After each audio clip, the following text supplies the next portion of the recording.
Bismillahirrahmanirrahim. Assalamualaikum warahmatullahi wabarakatuh. Kita berjumpa lagi Bapak Ibu. Bagaimana kabar Bapak Ibu, terutama teman-teman yang sudah ikut seleksi di P3K tahap 1 maupun tahap 2. Semoga saya doakan Bapak Ibu semua sukses tentu ya. Baik, kali ini izin saya ingin membagi informasi ini terkait THR di tahun 2025 ya, tahun ini. Tidak semua ternyata Bapak Ibu, tidak semua P3K ini dapat THR. Lalu bagaimana dengan P3K tahap 1? Apakah dapat THR dan gaji ke-13 ya di tahun 2025? Baik, silakan nanti selengkapnya silakan disimak Bapak Ibu ya. Semoga informasi ini berarti dan bermanfaat bagi Bapak dan Ibu. Untuk itu tonton Bapak Ibu, jangan di-skip dulu ya. Disaksikan dan disimak ya sampai selesai.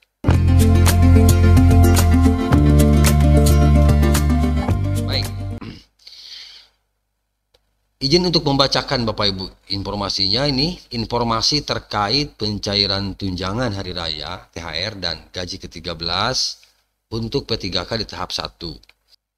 Jadi di bulan Februari ini Bapak Ibu baru memasuki tahap pengusulan NIP Februari ya. Jadi 1 bulan penuh nih. Nah, kemudian dijelaskan untuk pengangkatan sebagai ASN 2024 berlaku terhitung mulai tanggal 1 bulan berikutnya. Jadi kalau diusulkan misalnya tanggal 1 sampai dengan 28 Februari 2025, maka baru diangkat ini tanggal 1 bulan berikutnya. 1 bulan berikutnya berarti kalau Februari berarti bulan Maret. Nah, bulan Maret itu baru terhitung tanggal mulai bertugasnya. Ya. Dan tanggal penyampaian usul penetapan NIP itu di bulan Maret. Dalam artian begini Bapak Ibu, bahwa untuk P3K tahap 1 ini akan resmi diangkat menjadi ASN dan menerima SK paling cepat itu tanggal 1 Maret 2025 mendatang. Itu baru diangkat sebagai ASN P3K tanggal 1 Maret. Nah, hal tersebut juga menandakan bahwa pemerintah daerah itu bisa menerbitkan TMT dan SPT dan SPMT ya. Itu tahap 1 pada 1 Maret 2025 gitu Bapak Ibu. Jadi TMT-nya terhitung pada tanggal 1 Maret 2025. Di sisi lain Bapak Ibu, hingga saat ini belum ada aturan terkait pemberian THR dan gaji ke-13 untuk tahun 2025. Namun terkait hal tersebut dapat melihat acuan pemberian THR dan gaji ke-13 di tahun 2024. Ya, ini telah ditetapkan Menteri Keuangan Sri Mulyani melalui PP nomor 14 tahun 2024.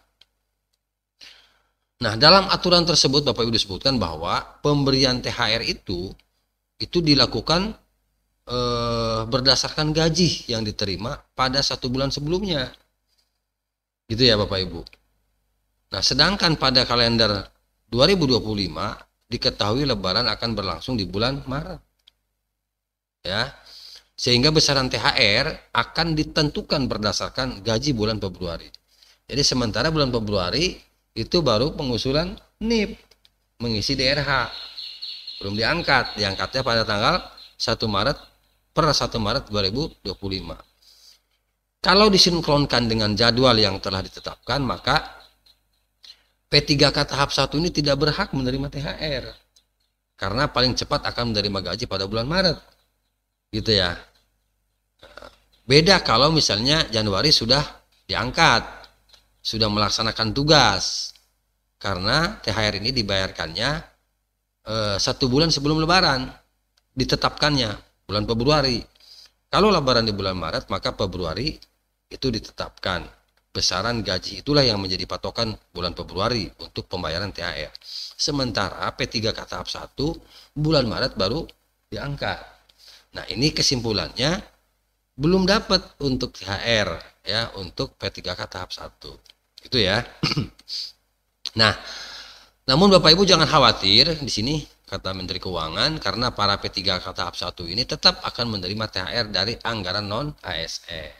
Itu, jadi gak usah khawatir. Besarannya saya nggak tahu ya, berapa besarannya. Yang jelas dianggarkan dari anggaran non ASN. Bagaimana dengan gaji ke-13-nya? Nah, kalau gaji ke-13-nya tidak terganggu. Jadi karena dibayarkannya di kisaran antara bulan Mei, Juni mungkin gitu ya Bapak Ibu, maka bulan Maret kan sudah diangkat. Ya, bulan Maret sudah diangkat, sudah melaksanakan tugas. Artinya gaji ke-13 aman ya bagi P3K tahap 1. Gitu ya Bapak Ibu. Ke-13. Jadi kalau saya simpulkan untuk THR belum dapat ya, tetapi nanti pemerintah menganggarkan dari anggaran non ASN. Nah, tetapi kalau gaji ke-13 nggak terganggu, aman. Artinya karena pengangkatan jadi bulan Maret, sementara pencairan untuk gaji ke-13 itu di kisaran bulan Mei Juni ya, atau mungkin awal-awal Juli. Nah, sekitar itu, jadi aman. Ya, itu saja ya Bapak Ibu informasi yang dapat saya bagikan. Semoga informasi ini bermanfaat. Terima kasih. Assalamualaikum warahmatullahi wabarakatuh.